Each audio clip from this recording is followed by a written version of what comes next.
Bom dia, gente. Bom, então, aqueles que não me conhecem vão ter a chance de conhecer hoje.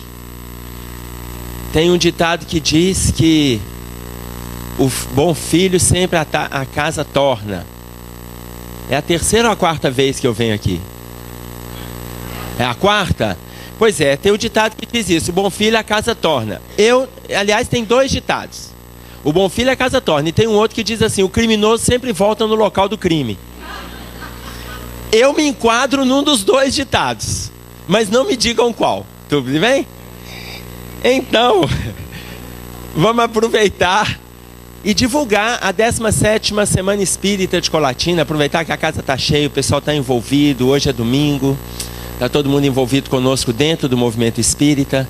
A 17ª Semana Espírita de Colatina vai acontecer de 7 a 10 de outubro, a partir das 20 horas. Então, o prazer que a gente tem de divulgar não é simplesmente por ser mais um evento da doutrina espírita. É porque tem evento que a gente divulga que a gente tem problema até na hora de divulgar. Aproveitando que a casa está cheia, eu vou contar uma experiência para vocês e a gente vai entrar no nosso tema sobre a autocura e o amor a si mesmo, o amor à vida. Porque quando você divulga um evento desse porte, é um evento onde a gente está trabalhando na autoconstrução, na autossalvação. Quando a gente divulga um evento desse porte, a gente está trabalhando na confraternização do movimento espírita. A gente está trabalhando nas relações solidárias. Certa vez eu estive numa casa espírita lá em Belo Horizonte, e a casa estava muito cheia, e o pessoal falou assim: gente, vamos aproveitar no final do evento. O Emerson está aqui, a casa nossa está cheia e tal, vamos aproveitar e divulgar a festa junina, que a gente vai ter na semana que vem, porque é um evento que a casa faz todo ano para poder angariar recursos. E eu tinha terminado de fazer a palestra, e a pessoa que estava apresentando, ia fazer o encerramento, ela chegou e falou assim: e como nós somos espíritos inferiores, ainda precisamos desses eventos. E eu fiquei com aquela frase na cabeça: espíritos inferiores. Como nós somos espíritos inferiores, precisamos desses eventos, festas, porque é a forma que a casa tem de se envolver. E aí, depois que ela terminou, ela pegou e falou assim: ô Emerson, você pode fazer a prece para nós? E aí, na hora que o povo estava fechando os olhos, e eu com aquela frase na cabeça: nós somos espíritos.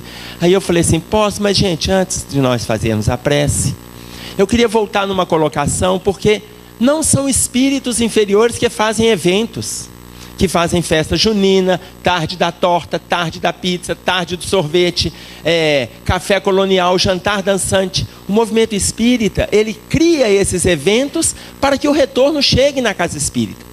Divaldo Franco coloca que o melhor seria se nós metêssemos a mão no bolso e fizesse a doação. Mas nós ainda não damos conta de fazer. A gente precisa pagar um prato de alguma coisa, um café colonial, alguma coisa. Então, a festa junina, o objetivo é o mesmo. Não é para espíritos inferiores. Aí eu peguei e coloquei assim: a não ser que vá ter bebida alcoólica na festa junina. Aí perguntei à direção da casa: vai ter bebida alcoólica? E ela falou: vai. E eu pensei: eu e a minha maldita língua, né? Por que eu não comecei fazendo a prece e pronto? Agora eu tenho que falar. Eu fui perguntar, ela falou: vai ter. Eu falei: bom, então, gente, já que vai ter bebida alcoólica, não se envolvam com o álcool na festa junina. Se a casa já tomou a providência para a bebida alcoólica, então não se envolvam com o álcool. Os espíritas que estiverem lá, não façam uso do álcool nem para ajudar a casa. Porque é ilógico a gente anunciar um evento, falar para os espíritas irem para o evento, estimular o uso do álcool e depois convidar os espíritos para entrar na casa espírita e se tratar. Eu vou lá, dou veneno, agora eu venho aqui e proponho a cura. Eu vou lá, dou veneno, eu venho aqui e proponho a cura. É ilógico isso.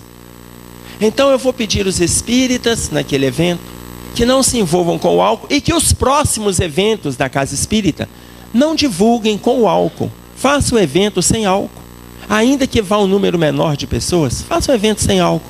A gente não adoece as criaturas que já carregam as doenças da alma. A gente não as adoece no físico. E aí eu encerrei a minha fala, fizemos a prece para poder encerrar o evento. Enfim, Por que a gente já começa a partir daí?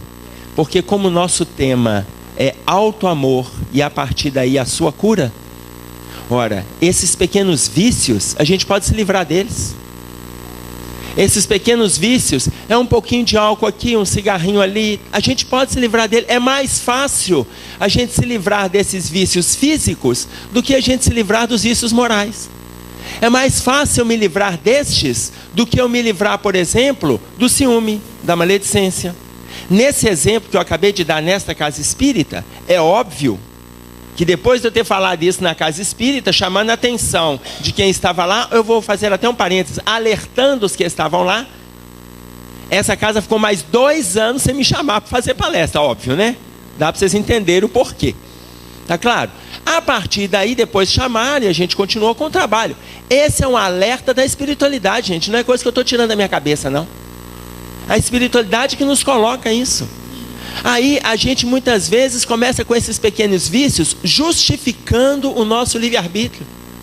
Ah, não, mas depois a gente corrige. Ah, um pouquinho só não faz mal. Para que isso?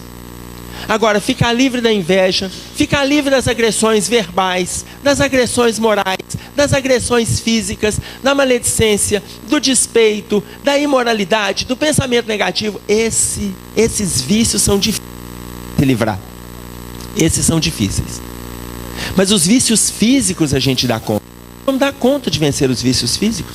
A orientação de Jesus, quando começa o Sermão da Montanha, no capítulo 5 de Mateus, no versículo 1, ele diz assim: e Jesus, vendo a multidão, subiu ao monte. Ele não via a multidão de pessoas, ele via a multidão de dificuldades que cada um carregava. O olhar de Jesus, ele é penetrante, o olhar de Jesus, ele é clínico, ele é profundo. Ele não olha o que a gente usa na máscara das nossas relações. Ele olha o que a gente tem plantado no nosso estado íntimo 500, 700, 1.300 anos atrás. Que tem viciações que a gente está trazendo de forma secular ou milenar. E a gente está até hoje repetindo enganos. Então a proposta do Cristo é avaliarmos-nos para conquistarmos o bem-estar. Como que eu vou trabalhar a minha autocura se eu não me conheço? Como que eu vou trabalhar o meu autoconhecimento se eu não me amo? Então me amar é ter acesso ao meu estado íntimo passado. Quando alguém falar para nós, você é isso, você é aquilo, não discorda não. Não discorda não. Escuta o que a pessoa está colocando. Principalmente se forem pessoas que convivam conosco. Escuta. Muitas vezes a pessoa está falando, ela pode não saber colocar. E aí ela coloca em tom agressivo. Mas em vez de você revidar com agressividade, escuta. De repente ela está colocando algo que precisa da sua autoavaliação. E nessa autoavaliação você vai conseguir superar dificuldades. Ela está revelando o seu estado íntimo. Seu estado íntimo. Então, esse é o processo do autoconhecimento. Refletindo sobre a colocação de Jesus quando conversava com os... Depois dele ensinar sobre amor ao próximo, depois... Ele é questionado pelos fariseus, quando chegam com a mulher adúltera, ele é questionado pelos fariseus. Acabou de falar de amor ao próximo, os fariseus vêm perseguindo a mulher com as pedras na mão. E aí, ao perseguir a mulher, eles questionam Jesus: mestre, a lei manda que ela seja apedrejada, porque foi pega em pleno adultério. E tu, que dizes? E aí Jesus se abaixa na areia e começa a escrever. Alguns autores falam que ele escrevia garatujas. Garatujas são aqueles rabiscos que a criança faz, a criança de 3, 4, 5 anos. Aqueles rabiscos sem sentido. Jesus, por um acaso, ia ficar escrevendo na areia, brincando lá, de riscar, sem sentido, assim? Jesus. Ele se abaixou na areia e ele começou a escrever. Ele olhava para um e escrevia maledicente. Olhava para o outro, egoísta. Olhava para o outro, fofoqueiro. Olhava para o outro, ciumento. Ele foi escrevendo o perfil moral de cada um. Ah, Jesus estava julgando? Não. Jesus estava fazendo uma leitura da alma da criatura. Ele estava ajudando a pessoa no seu processo de autoconhecimento. E humildemente, Jesus chegou para eles e falou assim: atire a primeira pedra quem estiver sem pecado. Está no capítulo 8 de João, no versículo 7. Atire a primeira pedra quem estiver sem pecado. Humildemente eles jogaram a pedra no chão e foram saindo dos mais velhos para os mais jovens. Por que eu falo humildemente? Porque a nossa ousadia é tanto que quando alguém fala para nós, você é isso, você é aquilo, a gente já tende a agredir o outro. Você acha que eu sou assim? E você que é isso, que é aquilo? Porque na nossa cabeça funciona assim, a gente tem que revidar. Por que a gente não pode escutar? O que aquela pessoa está fazendo é nos ajudar no processo de autoconhecimento. Ora, ainda que ela fale num tom tranquilo, eu avalio. Se ela colocou num tom desequilibrado, eu avalio. Eu não posso entrar na sintonia do desequilíbrio dela. Por quê? Porque eu tenho que fazer uma investigação no meu estado íntimo. É a minha relação de auto-amor. Se alguém colocar que eu sou ciumento, eu preciso reavaliar isso. Se alguém colocar que eu sou agressivo ou que eu sou rígido, eu preciso avaliar isso. Quais valores que eu tenho que substituir? Quais valores? Por isso é que eu disse que é mais fácil a gente ficar livre do cigarro, do álcool, do que ficar livre desses desvalores que a gente vem acumulando de forma secular. E esses vícios morais a gente acumulou tem 2, 5, 8 anos, 10 anos atrás. E aí sim vem a lição do Cristo para o próximo como a ti mesmo. Só que Jesus antes ele vem falar sobre amar os vossos inimigos. Amar os inimigos. Essa lição foi Jesus quem trouxe. Amar os inimigos. Porque amar o próximo como a ti mesmo não foi Jesus quem trouxe. Quem trouxe amar o próximo como a ti mesmo foi Moisés. Lá em Levítico, pela primeira vez, no capítulo 19, no versículo 16, Moisés falou: amai o teu próximo como a ti mesmo. Jesus veio viver a lição trazida por Moisés. Por isso que Jesus fala: não vim destruir a lei, vim cumprir a lei. Porque a lei já estava com Moisés. Mas amar os inimigos, quem disse foi Jesus. Léo Buscaglia, que é um ex-professor de literatura, ele desencarnou no finalzinho do século XX. Falando a respeito do amor, ele falou assim: amar os inimigos conforme Jesus ensinou é algo muito difícil. Nós não vamos nos preocupar em amar os inimigos. Nós vamos fazer um exercício do amor. Primeiro, nós vamos amar as pessoas que nos amam. É fácil, não é? Amar quem te ama. Amar o marido, amar a esposa, amar o filho, amar o amigo, a amiga, as crianças, os trabalhadores. Amar quem está próximo, amar quem nos ama, está fácil. Tá ou não tá? Depois que você estiver amando quem te ama, você começa a amar as pessoas que são chatas, porque tem tanta gente chata, não tem? Tem. Então, quando a gente acha muita gente chata, nós vamos nos avaliar. É provável que a gente seja muito pior em chatice. É autoavaliação. Por quê? Porque o outro representa o estado, o espelho da minha alma. Se eu o acho chato, arrogante, impertinente, olha, se avalie.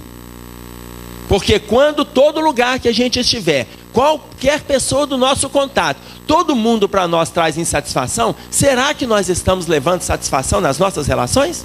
Às vezes as pessoas também nos percebem assim, e a gente vê essas pessoas como reflexo do nosso estado íntimo. Autoavaliação de novo.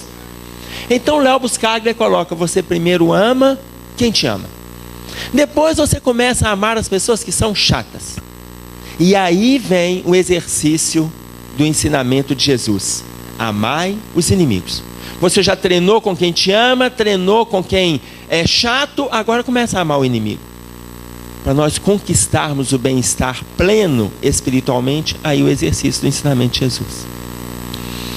Ou seja, não é tão simples a gente lidar com a questão do amor. Porque na nossa cabeça, o amor tem que ter reciprocidade verbal. Você fala que ama e o outro também te ama. Na nossa cabeça funciona assim. Nossa cabeça funciona assim. E a lição de amor é a lição das nossas relações. É solidariedade, é respeito, é escuta. Júlio César Faria Machado, ex-professor na UFMG, no livro dele Amor e Mudança, que não é da Lavra Espírita, ele fala que o significado mais simples que ele achou para a palavra amor, mais simples, é dar atenção. Quando você dá atenção ao marido, você dá atenção à esposa, você dá atenção aos filhos, você está falando de amor para eles na sua escuta, no seu silêncio, no seu foco, você está falando de amor para eles? E aí a gente começa a avaliar como que está a nossa relação de dar atenção a quem está do nosso lado. O marido, na hora que ele está vendo o jogo de futebol, a mulher quer conversar com ele e depois reclama, porque ele não dá atenção para ela. Mas na cabeça dela ela fala assim, esse jogo não é importante. Mas ele está vendo um jogo que é Croácia contra Uganda. E ela não entende por que esse jogo é importante para ele, mas ele entende por que é importante. Afinal de contas, ele quer ver como joga a Croácia e como joga Uganda. Ele não sabia nem que Uganda tinha futebol. Ele achava que era só bolinha de meia. Então, ela quer atenção naquela hora. Não, então a gente tem que escolher também os horários para termos a escuta do outro. O marido, quando ele quer conversar com a mulher na hora que ela está vendo o último capítulo da novela. O último. Ele chega e fala assim, mas vai repetir amanhã. Ela fala, eu sei, amanhã eu vou ver de novo, mas agora eu já quero acompanhar. Já pensou em encontrar com o pessoal amanhã e eles me falaram o que aconteceu e eu não saber porque eu fiquei conversando com você? Então, depois a gente conversa. Ela não perde o último. Ou seja, eu vou falar de amor, mas eu não estou dando conta de exercê-lo dentro das minhas relações. Os filhos vão conversar com os pais, mas os pais não focam a atenção nos filhos. Outro dia, aliás, um ano atrás, mais ou menos, eu chamei minha filha mais velha, fui conversar com ela.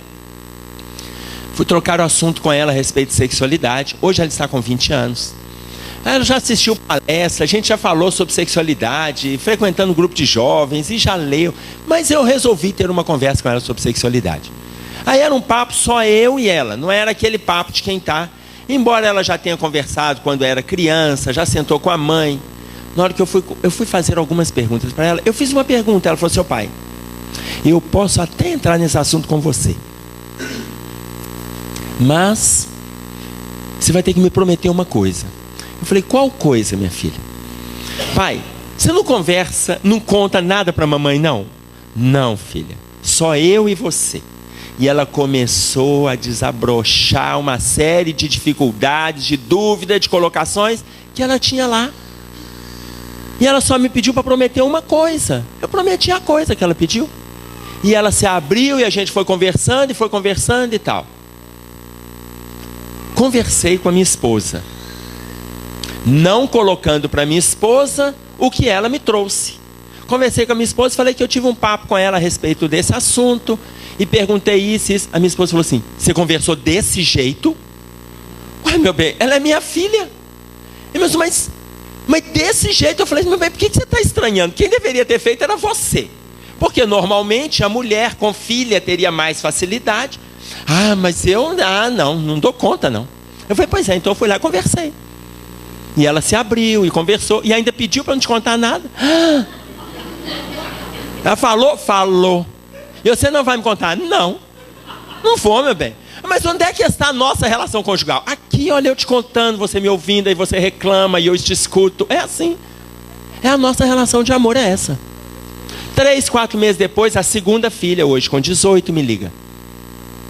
Pai, eu tinha acabado de deixá-la na aula. Pai, estou precisando te falar uma coisa. Eu falei, minha filha, eu te levei para a escola. Você está chorando, por que você não me contou na ida? Pai, porque eu achei que eu ia dar conta, mas eu preciso com você. Eu falei, não, minha filha, então me conta, o que foi que aconteceu? Mas você tem que me prometer uma coisa. Eu falei, essa frase não me é estranha. Qual coisa? Você não conta? Não, filha, eu não conto nada para sua mãe. Então tá. E falou, e chorou, e falou, e chorou, falou. Se abriu. Lavou a alma dela no telefone. Terminada a aula, eu liguei para ela no horário de almoço. Minha filha, como é que você está? Tudo bem, pai. Tudo tranquilo? Tudo? Então ótimo. Já se refez daquele ponto que você colocou? Não, tudo tranquilo. À noite cheguei em casa e para mim estava um turbilhão na cabeça dela. Minha filha, como é que... tudo que você me falou, como é que tá? Pai, estou aliviado, eu preciso... Pai, para mim aquilo é um problema. Depois que eu te contei, o problema é seu, não é meu. Aí, pai, você se vira. A questão não é minha mais. Tá certo, filha, tá certo. Já se passou quase um ano e ela nunca mais me perguntou que decisão que eu tomei, o que eu fiz. Não quis saber, realmente o problema não era dela. Ela tinha visto, avaliado, me passou e acabou. Sem saber nem que decisão que eu iria tomar, o que eu ia fazer, como que eu ia resolver, se ia conversar com alguém, nada. Ou seja, problema meu. Com a promessa da coisa, não conta para minha mãe. Conversei com a minha esposa. Não contei. Meu bem, mas aqui, agora é a segunda filha que falou para eu não te contar nada. É mesmo? É. E você não vai me contar? Não. Mas e a nossa relação? Falou ela aqui. Porque a questão não é contar. Ela falou assim, Emerson, mas se a gente está junto nessa relação... Eu falei, meu bem, mas tem coisas que elas confidenciaram. Se você não mudar a forma da gente estar conversando, a forma de se aproximar delas, porque a sua forma de aproximar, ela é incisiva, ela é dura, inúmeras vezes não compreensiva, a escuta não está aberta. Então, se isso não acontecer, não tem diálogo saudável. Para nós falarmos de uma relação de amor saudável, tem que ter espontaneidade, tem que ter abertura e tem que ter compreensão com o estado do outro. Mas se eu acho que o que eu faço, o que eu penso e o que eu coloco é o que está certo, eu dificulto qualquer relacionamento. Porque inúmeras formas a gente tem para poder chegar no alto da montanha. Eu faço um caminho, o outro faz outro caminho, aquele faz outro, mas todos chegaremos no alto da montanha. O espiritismo está correto. O protestantismo está correto. O catolicismo está correto. O budismo está correto. Cada um segue a sua linha de raciocínio. Qual religião que é a melhor? A religião do amor. Perguntado isso para Sai Baba, que desencarnou alguns anos atrás na Índia. Perguntado para Sai Baba qual a melhor religião que existe, ele respondeu, a religião do amor. Aquele que coloca em prática o que a gente vem estudando, aprendendo, conhecendo, esse está bem com a providência, está bem com o seu estado íntimo, está bem com a espiritualidade. Aquele que não coloca, ele vai teorizando, vai lendo, vai estudando, vai divulgando, mas não faz diferença. Que o estado íntimo continua conturbado, que não luta para colocar em prática. Então, o melhor do amor, ele está em dar atenção. É o significado mais simples que Júlio César Machado encontrou e é a forma mais simples que nós temos para caminhar na direção do amor. Um filho te convidou para vir aqui hoje? Sua mãe, seu pai te convidou para vir? E você veio. Aproveita aquilo que a gente está estudando, que a gente está aprendendo. Desfrute, reflita e depois agradeça quem te trouxe. Pode não ter sido tudo proveitoso, mas alguma coisa é, porque todo lugar que a gente vai, a gente tem algo para aprender. Agradeça quem te trouxe. Profira isso no seu estado íntimo em prece. Reflita nessa relação de amor com o outro. Nessa relação de amor, nós vamos partir para o autoconhecimento. O conhece-te a ti mesmo é a gente aproveitar todas as oportunidades para vencer a somatória de transtornos e dificuldades que carregamos. É o conhece-te a ti mesmo. A frase conhece-te a ti mesmo foi dita por um filósofo da antiguidade, como nos relata o Livro dos Espíritos. Um sábio da antiguidade vos disse, conhece-te a ti mesmo. Todo mundo, quando fala um sábio da antiguidade vos disse, pensa em Sócrates. Não foi Sócrates. Não foi Sócrates. Quem falou isso para nós pela primeira vez foi Sócrates. Ele falou, mas ele não criou essa frase, ele não escreveu. Vocês sabem quem escreveu? Ela estava escrita na porta do templo de Delfos. Sócrates viu essa frase escrita e adotou como uma postura de vida e divulgou o conhece a ti mesmo. Ela estava escrita na porta do templo de Delfos. Então, sabem quem escreveu? Um pichador da Grécia Antiga. Que a gente acha que pichador é só da nossa era, né? Ah, o muro ali está pichado. Não, tem muitas pichações, mas até na Grécia tinha. Alguém foi lá e pichou a porta do templo. Sócrates achou significativo e adotou a frase. O conhece a ti mesmo é aproveitar todas as oportunidades que a gente tem de luta, de trabalho, de crescimento. Esse é o autoconhecimento. Porque quando a gente convive com um, convive com o outro, a gente começa a trabalhar a relação de amor.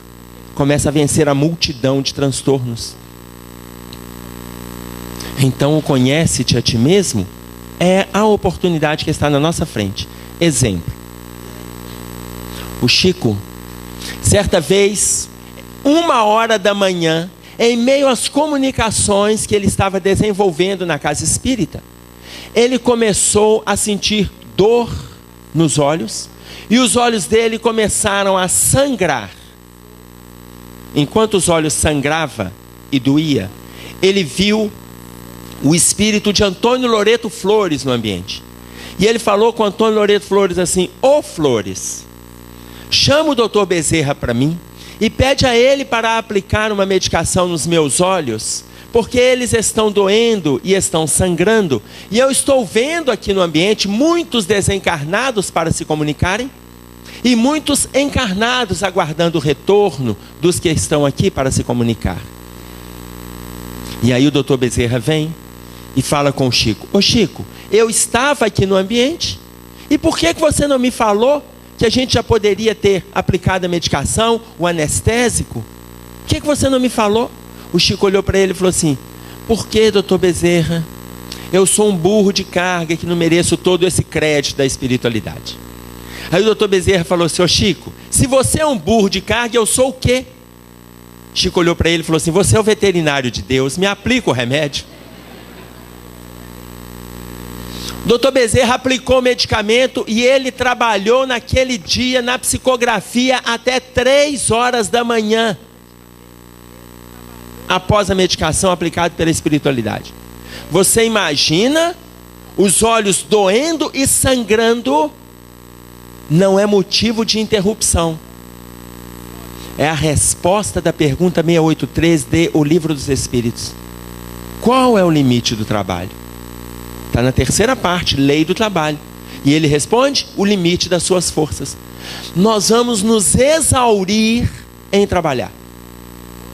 Porque nos exaurindo de trabalhar, nós vamos conhecer as relações, conhecer as pessoas, a gente conversa com as pessoas conversam conosco, as pessoas falam o que pensam a nosso respeito, é o autoconhecimento. Nesse processo a gente se abre para o amor. Nos abrindo para o amor, a gente se abre para a multidão de dificuldades que estamos trazendo. André Luiz, no livro Sinal Verde, ele fala assim: o amor, essa é a definição da espiritualidade. Porque é difícil a gente ficar definindo o amor. Da mesma forma que o Léo Buscaglia chega na avaliação do amor aos inimigos pelo amor às pessoas que nos amam. Júlio César Machado fala em Amor e Mudança, que amar é dar atenção. André Luiz coloca para nós que o amor, na sua essência, será aquilo que você fizer dele. Será aquilo que você fizer dele. Tem pessoas que amam acariciando. Tem pessoas que amam agredindo. Tem pessoas que amam trocando olhar, trocando um abraço, trocando energia. Tem pessoas que amam verbalizando o amor. O amor, na sua essência, será aquilo que você fizer dele. Como está a nossa relação de amor? E aí, como está o nosso processo de autoconhecimento? Porque Santo Agostinho propõe para a gente, na avaliação do autoconhecimento, ele propõe 4 questões. E olha que Santo Agostinho, ele teve que abrir mão de um grande amor. Porque na época de Santo Agostinho, o nome dele era Aurélio Augusto. E ele estava para se casar quando prepararam uma concubina para Santo Agostinho, para Aurélio Augusto. Porque naquela época, antes do homem se casar, ele se preparava para o casamento com uma outra mulher. A sociedade permitia que ele tivesse um treino de intimidade com uma outra mulher. E ele teve com uma concubina que se chamava Flora Emília.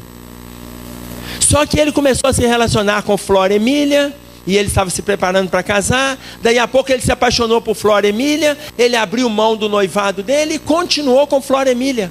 Flora Emília se engravida e ele resolve conviver com Flora Emília. E aí a mãe dele, em respeito à sociedade, os padrões materiais e sociais da época, começa a fazer um movimento para abandonar Flora Emília. E Flora, ela sem condição, sem instrução e sem cultura, ela cede a esse abandono, aonde ele vai para colônias africanas, e ali ele busca a santidade, que ele busca a igreja, e ele busca a sublimação daquele desejo, daquele amor, daquela vontade de estar com Flora Emília. Só que ele leva o filho, Adeodato, leva o filho.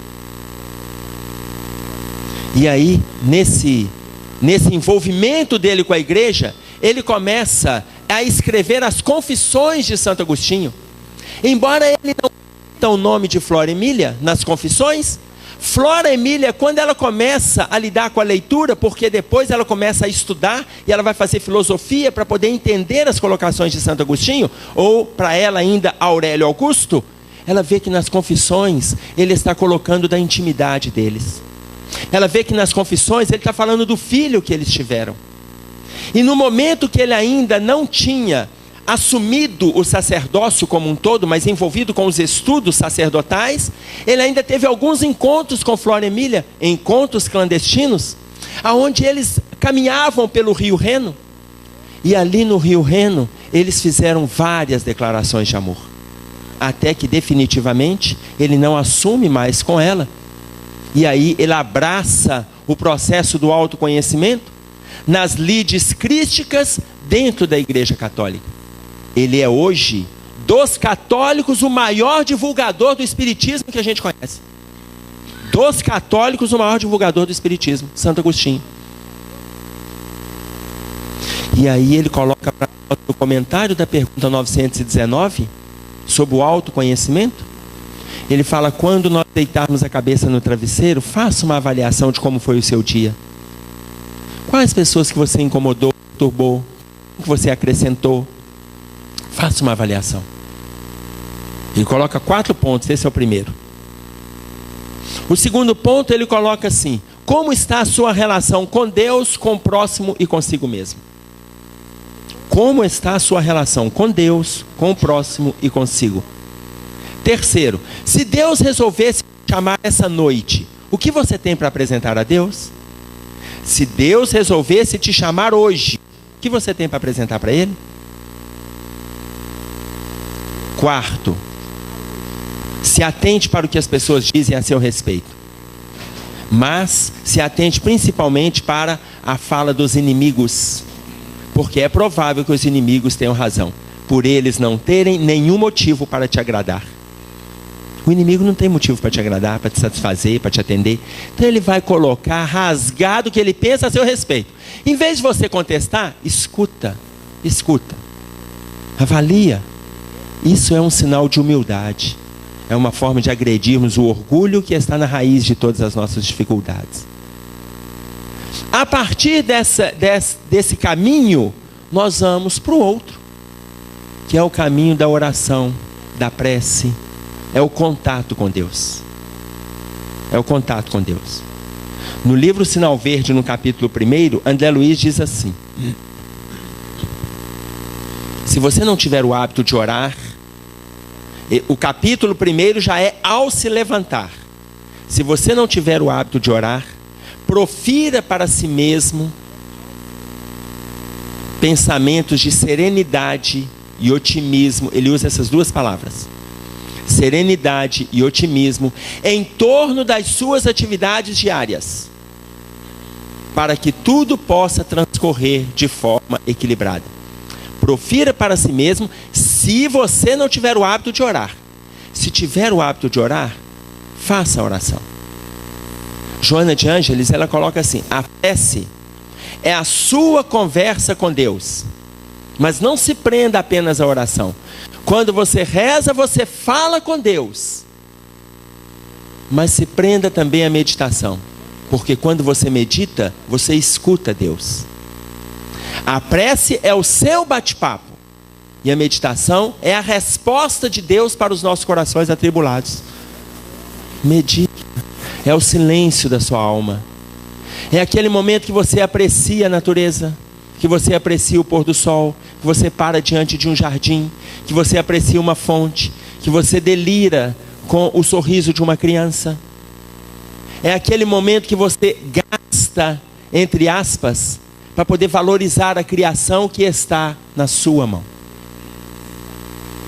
Chico Xavier, perguntando para Emmanuel, ele queria conhecer mais sobre Deus.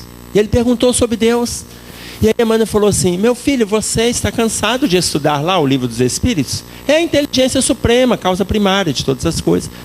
Aí ele falou com Emmanuel: mas eu queria mais. As pessoas já conhecem essa resposta. Eu queria saber mais sobre Deus para eu poder apresentar Deus de forma mais substancial para as pessoas. Porque ainda num primeiro momento me parece vago a ideia de Deus. Ele falou assim: então eu vou te levar para uma viagem. Vou te levar para uma viagem. Me acompanhe.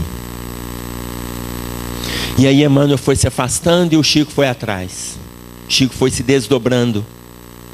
Emmanuel foi se afastando, o Chico atrás dele viu Uberaba. E aí Emmanuel se afasta, o Chico viu o Triângulo Mineiro. Emmanuel se afasta mais um pouco, e aí ele viu Minas.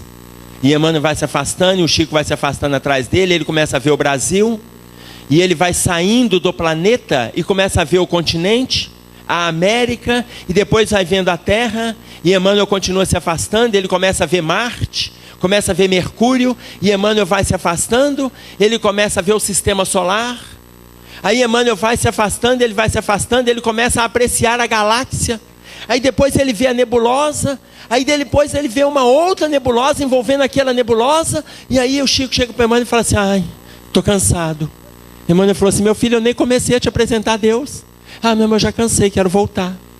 Então vamos voltar. Aí eles voltaram.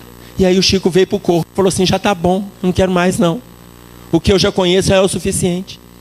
Porque na nossa cabeça, para a gente poder fazer uma oração, Deus tem quase que se materializar, personificando uma imagem para nós. A gente ainda tem dificuldade de entender a grandeza de Deus no nosso dia a dia. A gente tem dificuldade de entender a grandeza de Deus nas nossas relações. Por que que nós não assimilamos a fé ensinada por Tiago, baseada em trabalho? A gente fica esperando a credibilidade chegar para nós podermos atender a providência de Deus que está do nosso lado.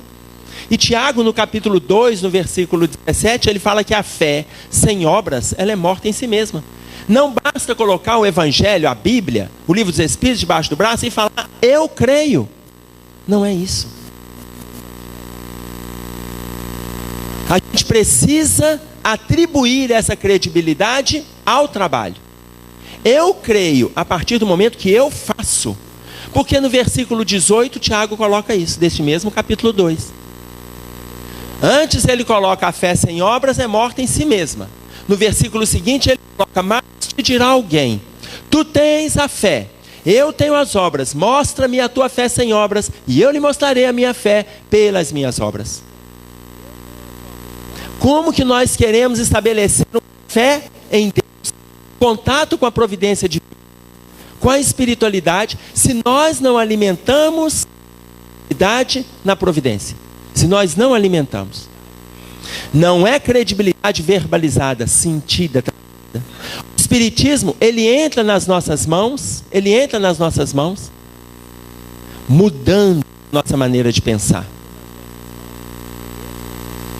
Ele passa para os nossos corações, refazendo a nossa maneira de sentir. Mas ele precisa sair pelas nossas mãos em forma de trabalho. É mente, coração e ação. Muda a maneira de pensar, refaz a maneira de sentir e sai pelas mãos do trabalho. Estabelecemos aí a nossa relação com Deus. No capítulo 22 do livro Coragem,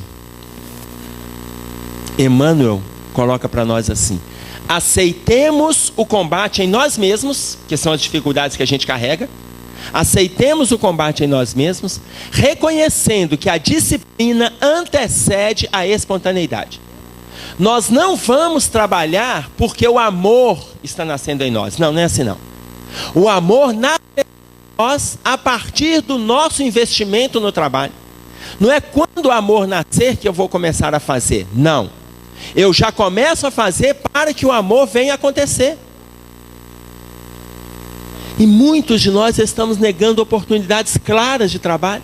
Quando a gente divulga uma semana espírita, nós estamos falando de trabalho. Quando a gente pega uma casa desse tamanho, nós estamos falando de trabalho.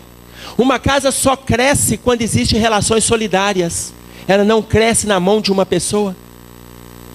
Ela não cresce só em cima da mente de uma pessoa, porque não existe proprietário do movimento espírita. Ninguém é dono. O presidente da Federação Espírita Brasileira, ele não é, ele está. O presidente de uma casa espírita não é, ele está. O coordenador da evangelização não é, ele está na coordenação. E nesse círculo de coordenações, de ambientações, de relações, a gente vai aprendendo. A gente vai aprendendo. Nós queremos sair daqui e conhecer o trabalho lá. Enquanto tem trabalho aqui. Tem gente que viaja, vai lá no Maranhão, conhecer lá em Cucuí do Papacaça. Eu não sei nem onde é que fica. Inventei agora. Vai lá conhecer em Cucuí do Papacaça um trabalho. O trabalho está aqui em Colatina. Ele mora aqui, ó, na rua de baixo. Mas ele vai lá, porque assim, eu amo aquele coordenador, porque eu assisto uma palestra dele. Outro dia me ligaram. Semana passada, final da semana, chegou um grupo de uma outra cidade do interior. Oi, Emerson, nós queríamos conhecer o trabalho lá do Lafran. A nossa instituição é uma casa com crianças especiais, com paralisia cerebral.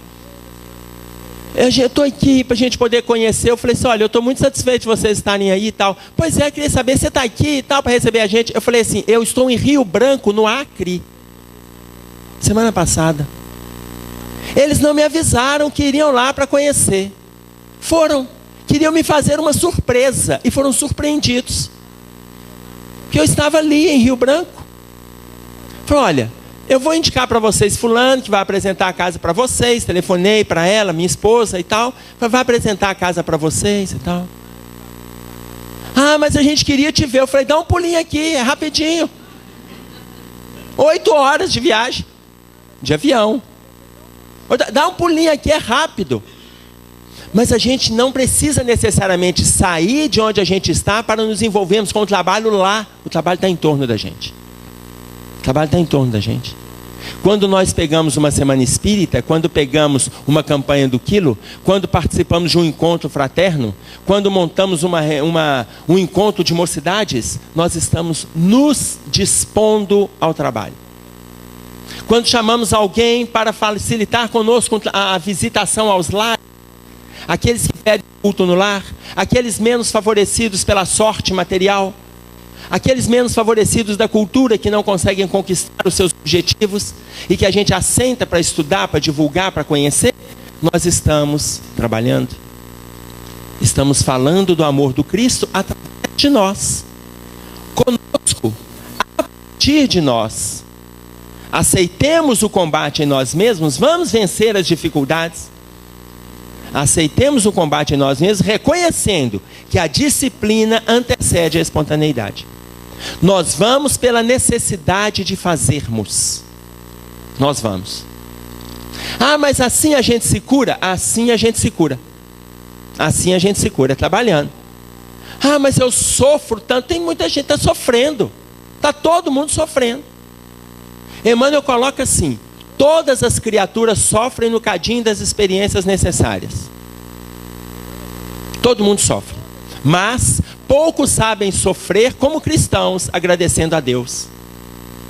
Todo mundo sofre no dia a dia, mas poucos sabem. Porque muitas vezes a gente sofre e a gente quer falar da nossa dor. Tem gente que sofre e quer falar do seu movimento de sofrimento.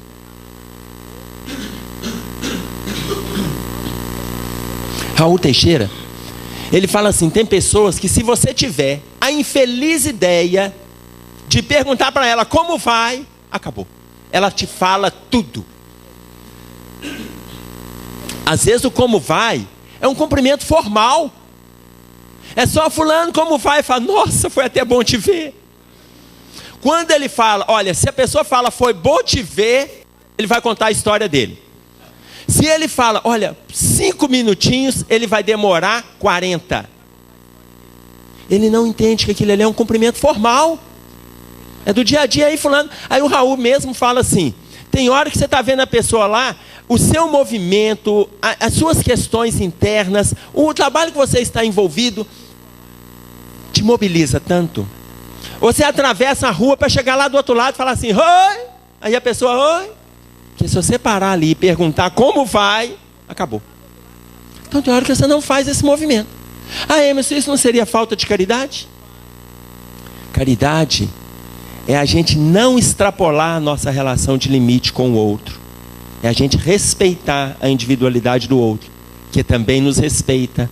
É a gente caminhar até onde o outro nos permite caminhar com ele. Isso é caridade.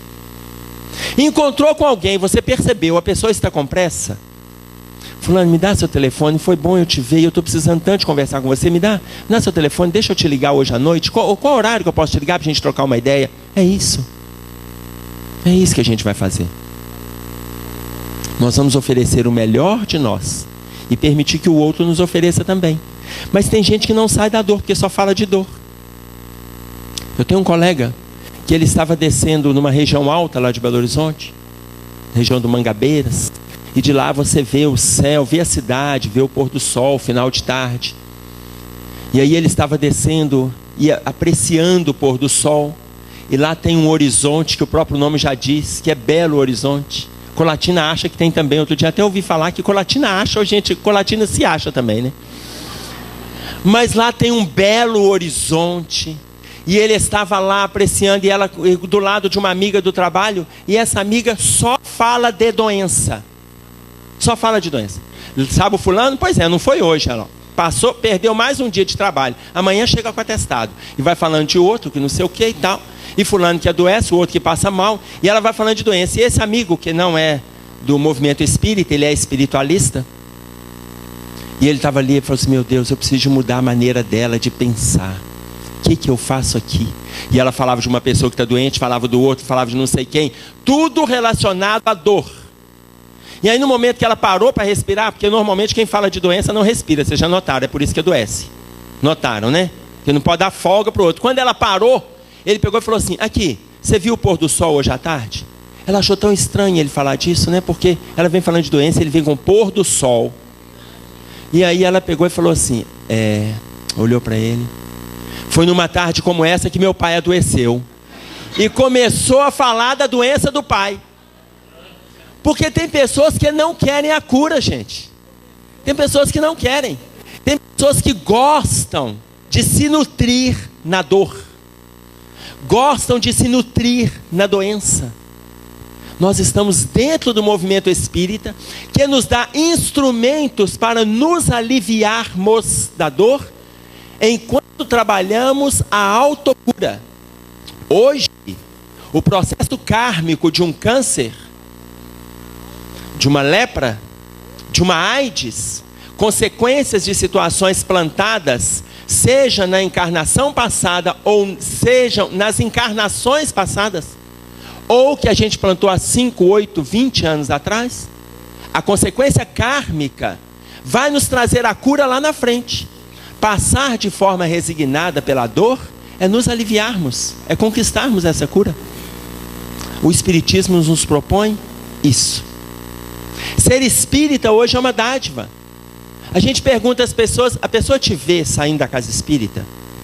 Aí quando ela te olha assim meio de lado, ela olha meio de soslaio e fala assim, aqui, você é espírita? Aí a pessoa fala, ai meu Deus, onde é que ele me viu? Que a nossa preocupação é que se a gente for espírita, a gente tem que ser perfeito. Está aqui. Se a pessoa pergunta, você é espírita? Responda, sou. Eu sou espírita. Por que você está me perguntando isso? Porque outro dia eu te vi no sinal ali brigando, você xingava, o outro xingava, você xingava, o outro xingava. É verdade. Você sabe o que aconteceu no final daqui a briga? Não sei, depois você foi embora, a pessoa também foi embora. Pois é. Porque eu sou espírita, por isso que eu briguei e xinguei. Porque se eu não fosse espírita, eu matava aquele sujeito. Mas eu já melhorei tanto que eu não mato mais, eu só xingo. É a minha melhora. Eu só xingo.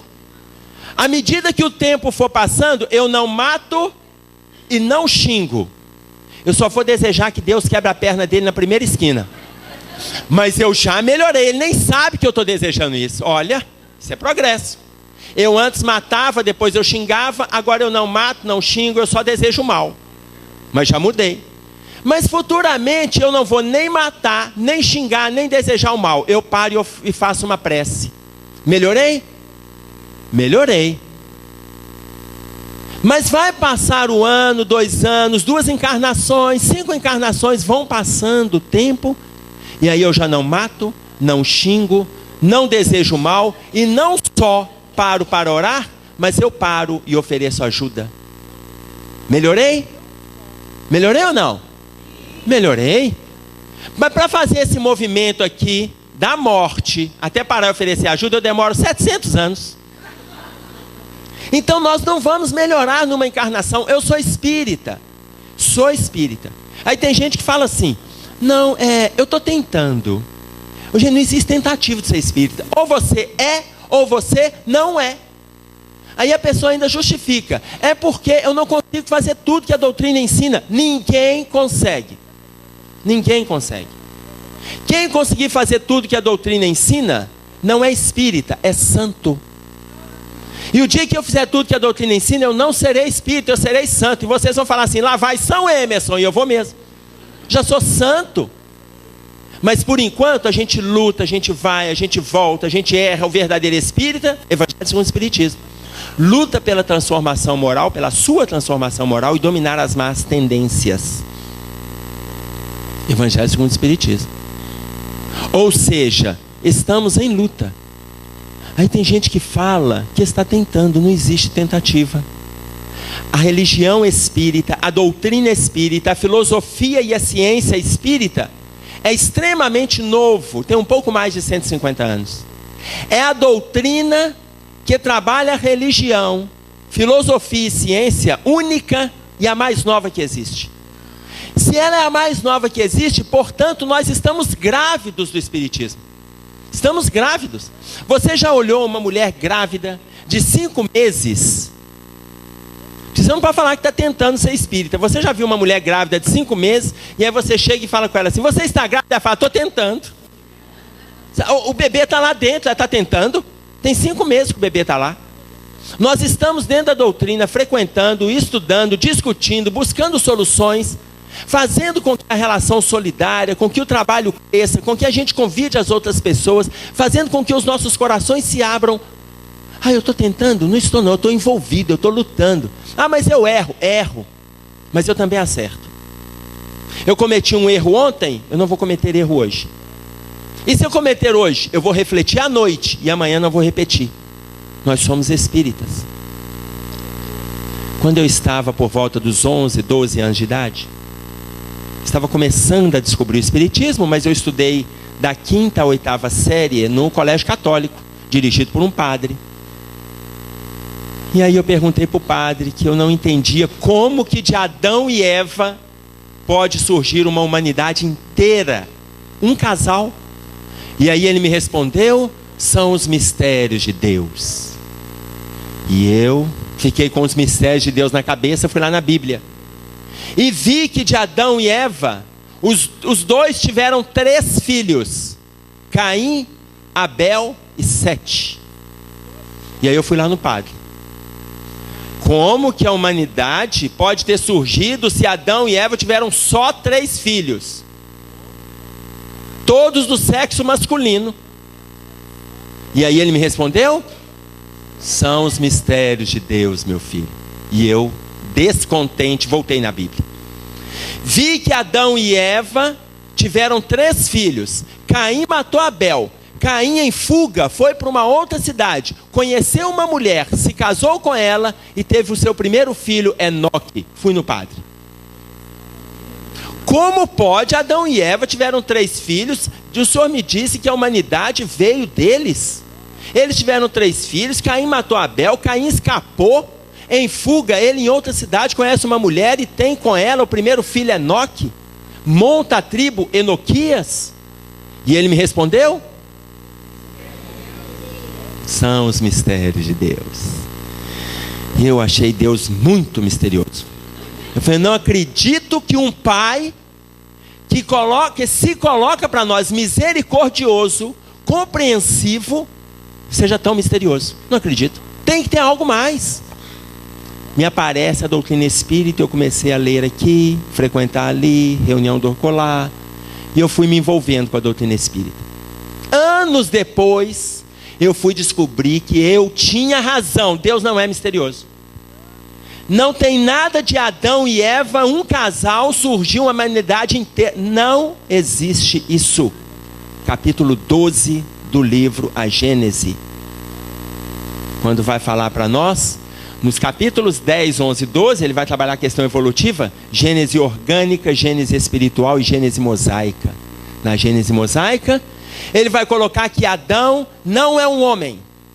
É um grupo de pessoas que vieram habitar a terra dotados de razão. Eva não é uma mulher. É um grupo de pessoas que vieram habitar a terra dotados de sentimento. Este grupo de pessoas pode ser do sexo masculino, pode ser do sexo feminino. Caim, Abel e Sete são 3 personalidades diferentes desses grupos que vieram habitar a terra. Caim é o grupo de pessoas que vieram caídos de outros planos evolutivos, que não deram conta de acompanhar a evolução desse plano, e veio para a terra, ainda envolvidos com o mal. Abel é o grupo de pessoas que vieram habitar a terra, dotados do bem, envolvidos com o bem. Não importa se está na figura de Adão ou de Eva, no sexo masculino ou feminino, dotado de razão ou de sentimento. Grupo de pessoas. 7, na linguagem dos moabitas, significa desordeiros, bagunceiros, aprontadores. Eles não são nem bons, nem maus. Hoje na espiritualidade nós temos uma mensagem, lá no livro dos Espíritos, falando da gradação dos espíritos, e chama lá os espíritos zombeteiros. É o 7, 7 escrito com TH, S-E-T-H, 7. Desordeiros, bagunceiros, na linguagem dos moabitas. Daí surgiu o ditado, aquele menino pinta o 7. Daí surgiu o ditado. Ninguém fala assim, nossa, aquele menino pinta o 3045. Ninguém fala isso, todo mundo vai achar estranho. Ninguém fala isso, esse menino pinta o 789. Ninguém fala isso. Mas se alguém falar, esse menino pinta o 7, todo mundo entende. Ele é bagunceiro, ele apronta todas, não respeita a regra, não gosta de limite, não aceita ninguém. É o 7, são os desordeiros. Então nós temos 3 grupos que vieram habitar a terra. Abel, da personalidade boa. Caim, da personalidade perversa. 7, dos zombeteiros, dos bagunceiros, dos desorganizados. Os 7. 3, na figura de Adão ou de Eva, na figura daqueles que estão dotados de razão ou dotados de sentimento. E a terra estava habitada. Acabou o mistério. Ah, o Espiritismo responde? Responde. Se a gente investigar, responde. Se a gente investigar, responde. A gente para, estuda, aprofunda, nós vamos ver a resposta ali. Nós vamos achar a resposta.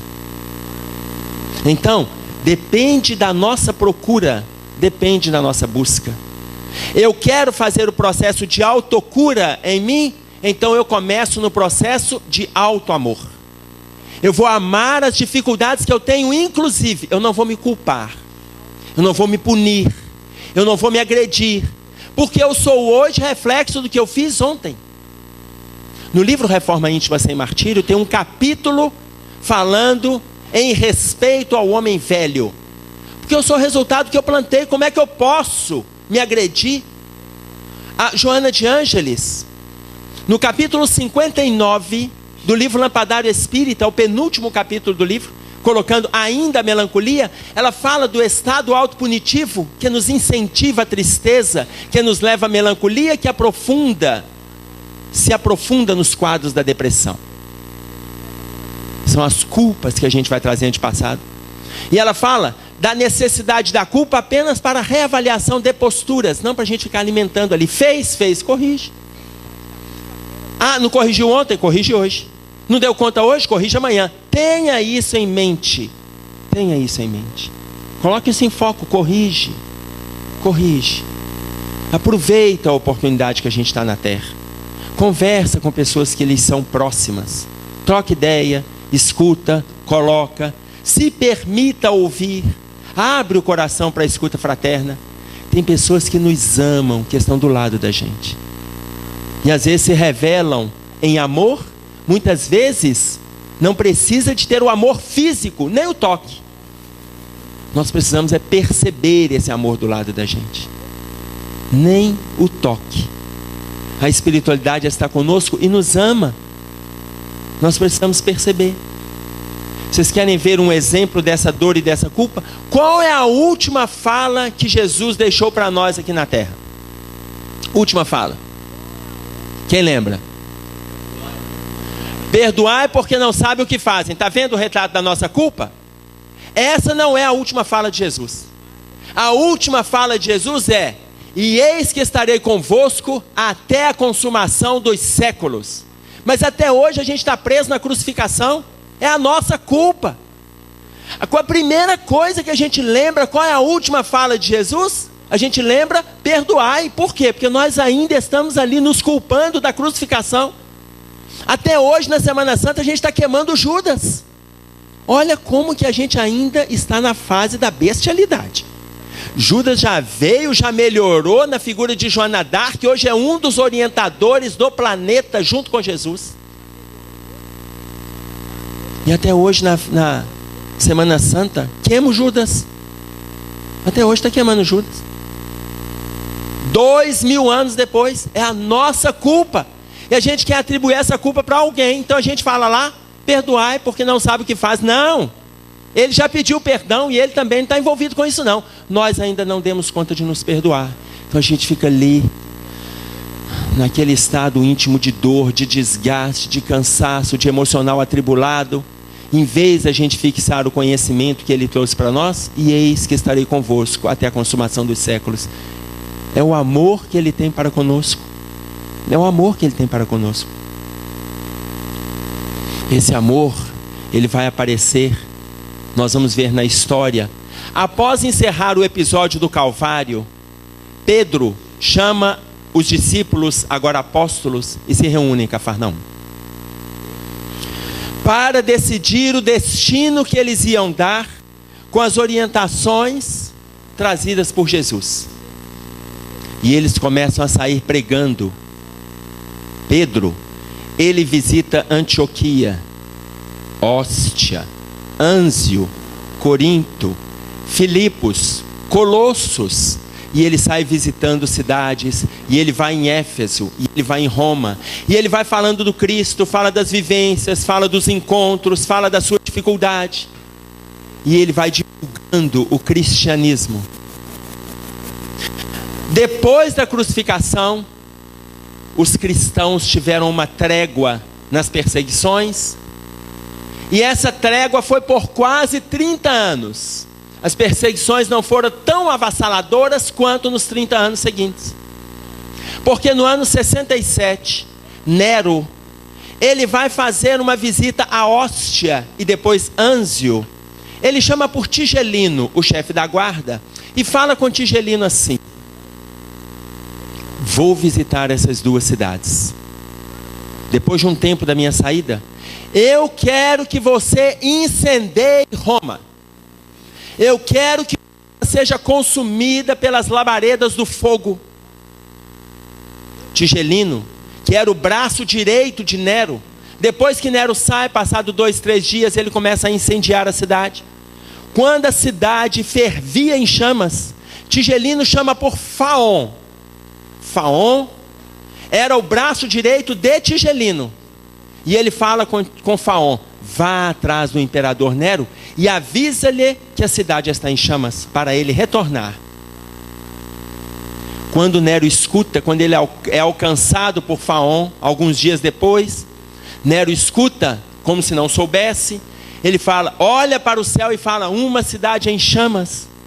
Era tudo que eu precisava para erguer o meu poema Troia, a imortalizada cidade nas declarações de Homero.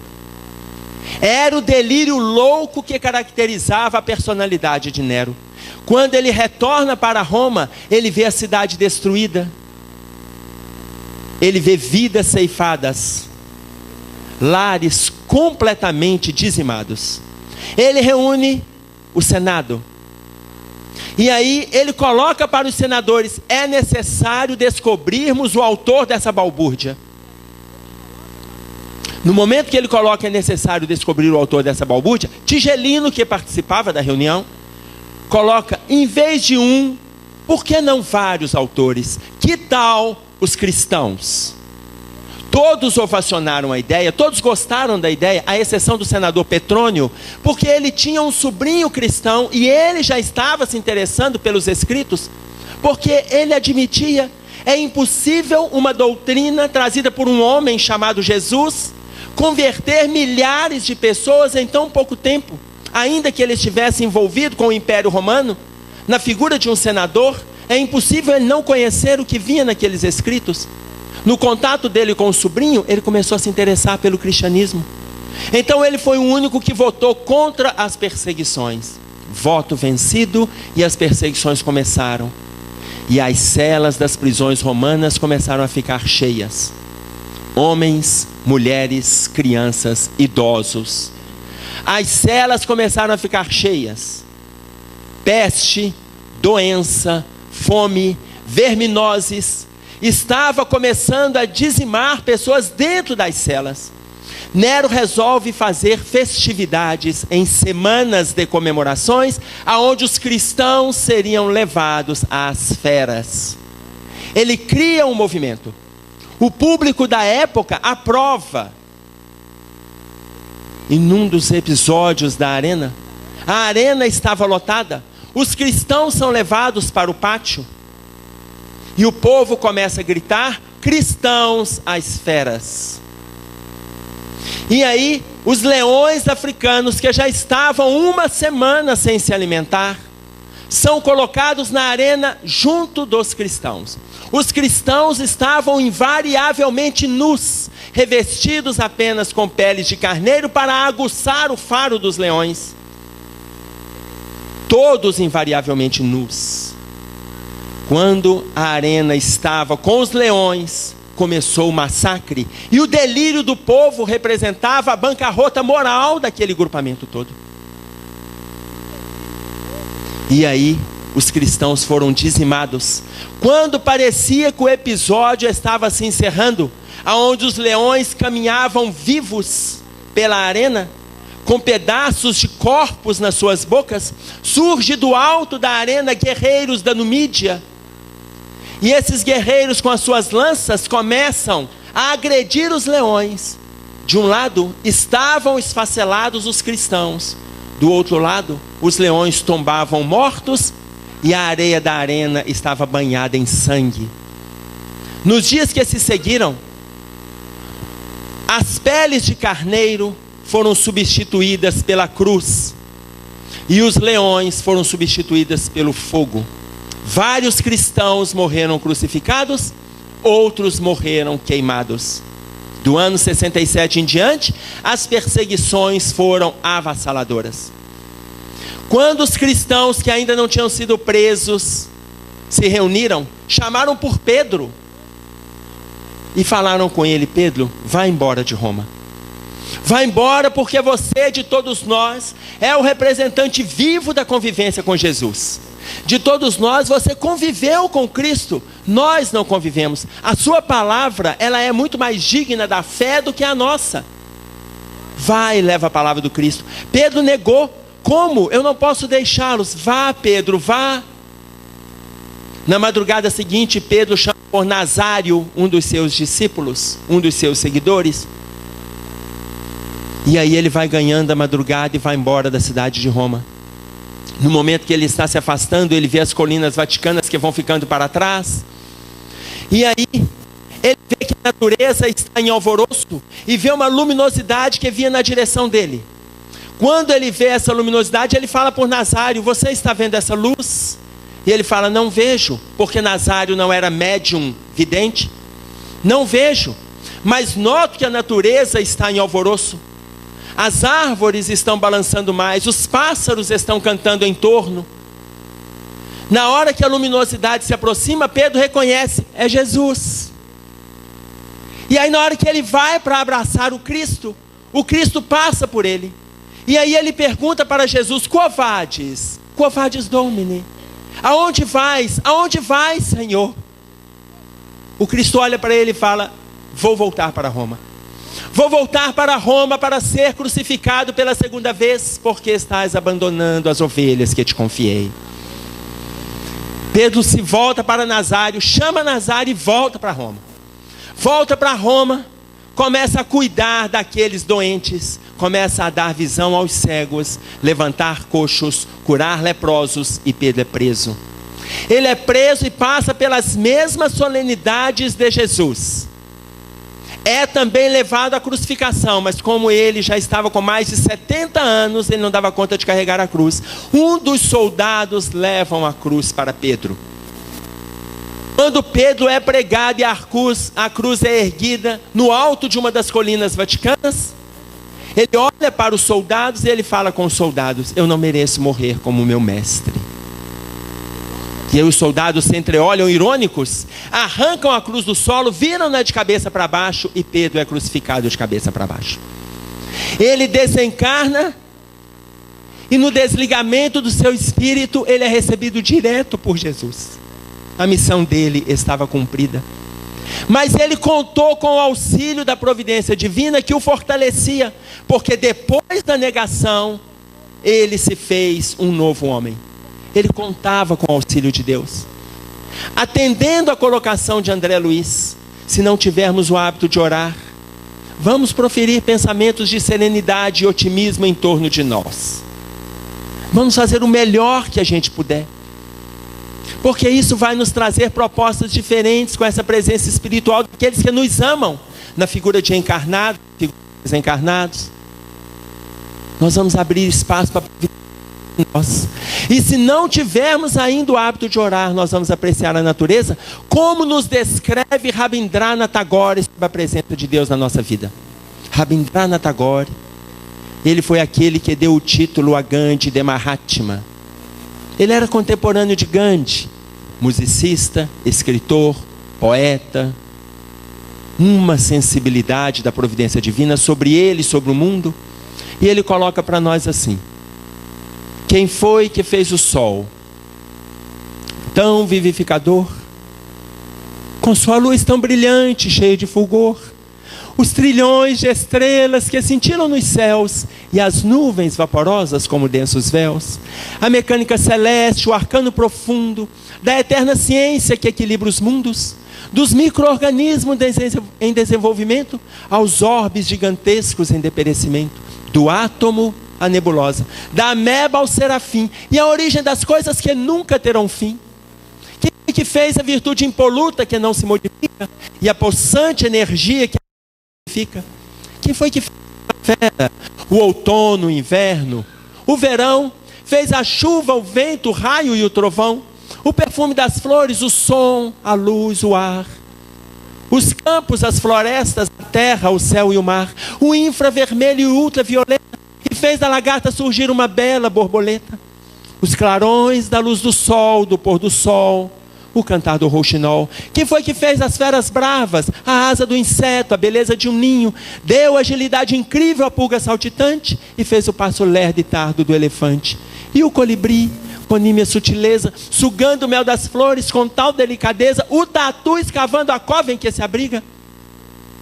E a faina inesgotável da minúscula formiga, o inquieto macaco, o fogoso corcel e a abelha trabalhando na construção do mel? Quem foi que fez a ostra, o golfinho, o tubarão, a baleia, e fez a engenhosa aranha tecendo a sua teia? E o instinto de conservação, como bússola infalível de orientação, criando com acertos irracionais, sem nunca transgredir as regras naturais, as maravilhas do reino mineral, o leito onde repousa o reino vegetal, os prodígios da animalidade, e um elo mais acima, a nossa humanidade, e tantos outros reinos que nós desconhecemos, sistemas de mundos que nem nos apercebemos, os reinos tutelares, arcas angelicais, imersos nos segredos dos planos siderais. Que maravilha é essa que eu não posso descrever com todo o dramatismo que eu pudesse ter?